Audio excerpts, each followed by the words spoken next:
Welcome to another Friday afternoon episode of our news. Workshop has been pleasingly enjoyable this week. We handed over Mike's PV 544 to him, which had been sitting here for a year during COVID. Deke, no. Hush. He wants to stop. So it came back from New Zealand last year, been through here for a service, then we...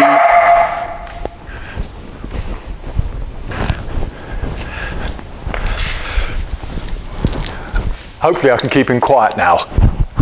And then last week, or a couple of weeks ago, we did the rear crank oil seal replacement on it.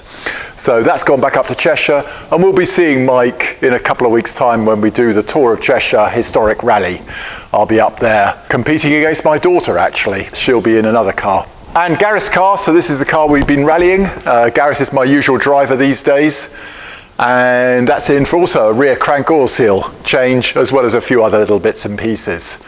So that's the workshop. As you can see, we're just going to pop in a new clutch as well whilst we're at it, because that's the same clutch as when I built the engine, gosh, many years ago. And Roger's P18, which is not Roger Moore, by the way, as somebody observed. Roger's P18 still at the machinists, so we'll get that engine back quite possibly in the next 10 days. I think the engine will be back and we'll build it. Block done, we're waiting on the head. There you go, block is complete, and they're just, often the cylinder head is the time limiting thing. It seems that finding somebody to sort the cylinder head is always more difficult than getting the block board. There's that. Okay, we're going to leave the racks this week because I've got a bit of a problem I need to sort out this afternoon before I go home. So here's my trusty old Karcher steam cleaner, and now I went to get some parts off from the Karcher dealer probably 5 or 6 years ago, and he was astonished that anything could be quite this old. I didn't tell him how old I was, just in case it caused him serious problems, but he was shocked how old this was and sucked his teeth a lot. Sadly, I've gone to it today and it's throwing high pressure water out. Turns out the manometer there has let go, and if you look at the top there, that's where all the water was pouring out, so something's let go inside. Of course, 6421075 part number is no longer available from Karcher, so I'll just have to rig up something alternative to that. Now, how was it that I came to find that that was destroyed? Let's just pop outside quickly.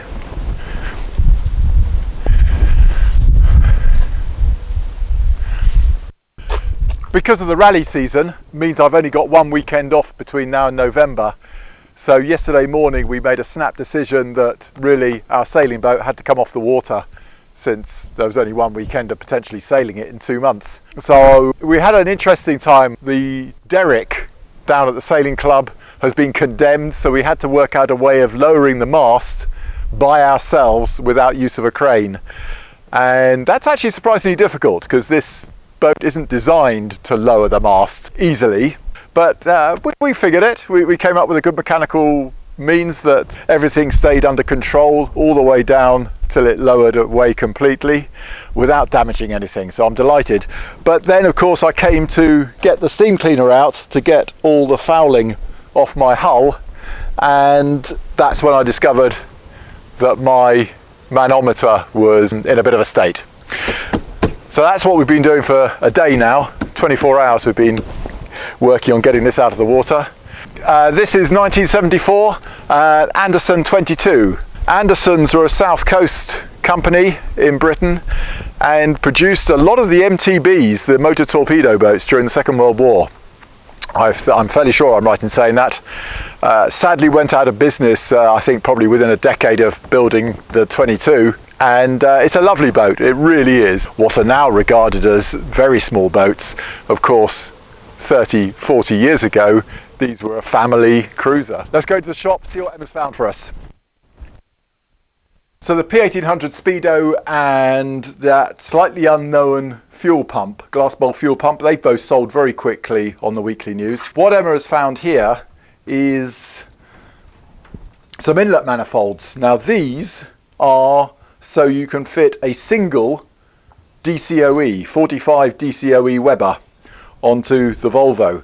And we used to run that on Emma's rally car when we were running a 310 camshaft. 310 camshaft is quite a lumpy one, and the SUs couldn't cope with it at idle, but the Webers could. So we put a single DCOE.